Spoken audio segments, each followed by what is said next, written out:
enfants de Dieu, nous allons recevoir cette promesse, l'accomplissement du plan merveilleux de Dieu dans notre vie. Je crois cela.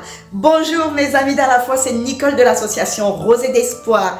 Je suis remplie de joie pour vous transmettre aujourd'hui ce dont le Saint-Esprit a mis dans mon cœur. Je voudrais vous partager l'assurance de la présence de Dieu, la puissance du Saint-Esprit de Dieu qui nous accompagne, qui va nous accompagner en cette année 2024.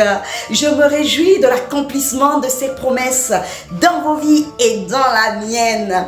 Mes amis dans la foi, un homme nommé Joseph, on peut le lire dans Genèse 37, battu, maltraité et pourtant une bénédiction. Un enfant envoyé en prison, mais innocent, il en sort victorieux. C'est Joseph et en cette année, nous portons cette bénédiction de Joseph car Dieu est bon et merveilleux. Et moi, j'attends l'accomplissement de ses promesses. Vous ferez la différence et Dieu vous sortira de cette prison plus que vainqueur.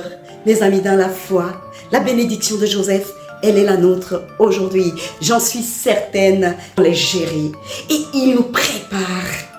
On peut dire, si on lit le livre de Genèse 37, cet enfant Joseph qui est maltraité à 17 ans, vendu. Cet enfant qui est dans la fosse, dans une citerne, a été abandonné par Dieu. Joseph, il n'a pas dit, mais pourquoi cela m'arrive-t-il? Mais pourquoi, oh mon Dieu? Non. Joseph a eu une attitude de confiance. Joseph a fait confiance à Dieu.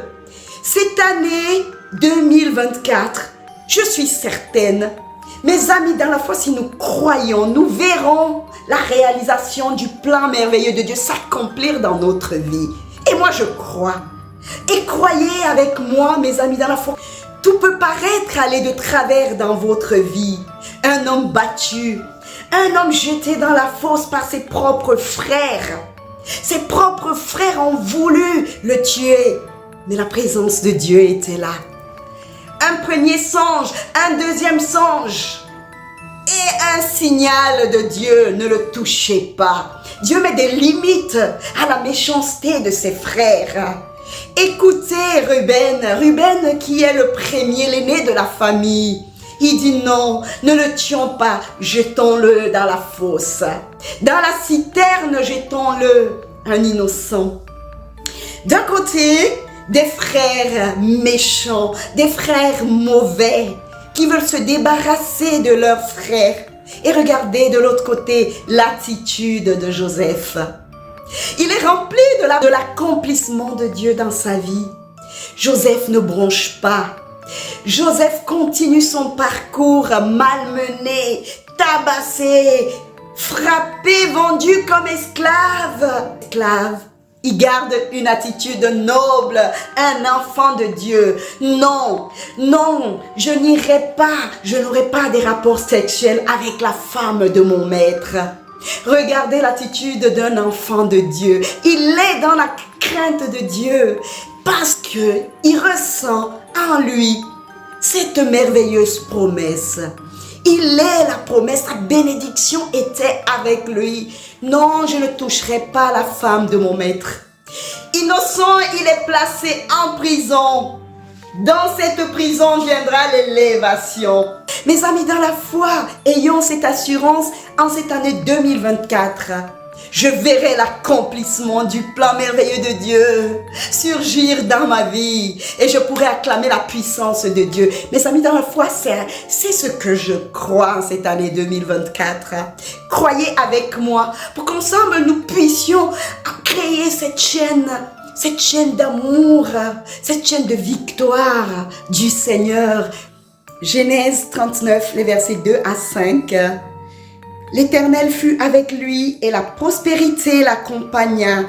Il habitait dans la maison de son maître, l'Égyptien.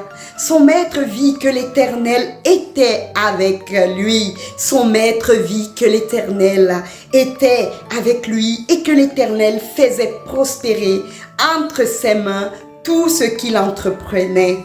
Joseph trouva grâce aux yeux de son maître qu'il employa à son service, l'établit sur sa maison et lui confia tout ce qu'il possédait. Dès que Potiphar l'eut établi sur sa maison et sur tout ce qu'il possédait, l'Éternel bénit. L'Éternel bénit la maison de l'Égyptien à cause de Joseph, et la bénédiction de l'Éternel fut sur tout ce qui lui appartenait. La bénédiction de l'Éternel fut sur tout ce qui appartenait à cause de Joseph, qui était rempli de la promesse de Dieu, qui est l'accomplissement, même la bénédiction de Dieu. Joseph était la bénédiction même. Joseph portait la présence lumineuse de Dieu. Ainsi, il passa de la prison d'un homme banal à un homme extraordinaire. Dieu l'éleva à la place de ministre de l'Égypte. Et plus tard, quelques années après, quand il rencontre ses frères, Joseph a une attitude d'enfant de Dieu. Joseph reste aimant vis-à-vis de ses frères. Le chemin de Dieu peut être jalonné d'épreuves, où on va dire, mais pourquoi cette personne prie? Mais pourquoi cela lui arrive-t-il? Je vais vous dire, Dieu nous prépare.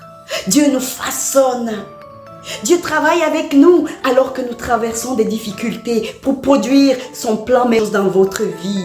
Et cela se fera remarquer. Vous ferez la différence et Dieu vous sortira de cette prison plus que vainqueur. Mes amis dans la foi, la bénédiction de Joseph, elle est la nôtre. Et saisissez cette promesse. Gardez une attitude digne d'être appelé enfant de Dieu pour libérer cette promesse dans votre vie. De la prison, vous serez élevé. Restez bénis chez vous. Et la promesse est pour nous en cette année 2024, mes amis dans la foi. À tout bientôt. Au revoir.